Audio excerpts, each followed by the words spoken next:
കൊച്ചി കത്രക്കടവിലെ ഇടശ്ശേരി ബാറിലുണ്ടായ വെടിവെപ്പിൽ 2 പേർക്ക് പരിക്കേറ്റു. ബാറിലെ ജീവനക്കാരായ അഖിൽനാഥ്, സുജിൻ ജോൺസൺ എന്നിവർക്കാണ് വെടിയേറ്റത്.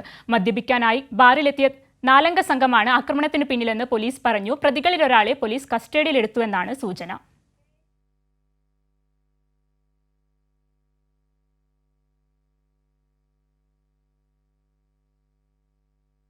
ബാർ അടച്ചതിനു ശേഷം കാറിലെത്തിയ 4-അംഗ സംഘം മദ്യം ആവശ്യപ്പെട്ടതാണ് തർക്കത്തിലേക്കും പിന്നീട് വെടിവെപ്പിലും കലാശിച്ചതെന്നാണ് വിവരം. മാനേജരും ജീവനക്കാരുമായി തർക്കിച്ച സംഘത്തിലൊരാൾ പിന്നീട് ജീവനക്കാർക്ക് നേരെ വെടിയുതിർക്കുകയായിരുന്നു. അഖിൽനാഥ്, സുജിൻ ജോൺസൺ എന്നിവർക്കാണ് വെടിയേറ്റത്.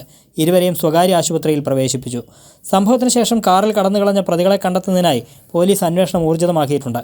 CCTV ദൃശ്യങ്ങളിൽ നിന്ന് പ്രതികളെ പോലീസ് തിരിച്ചറിഞ്ഞിട്ടുണ്ട്. ഇതിനിടെ ഇവർ സഞ്ചരിച്ച കാർ മൂവാറ്റുപുഴ മുടവൂരിൽ ഉപേക്ഷിച്ച നിലയിൽ കണ്ടെത്തി.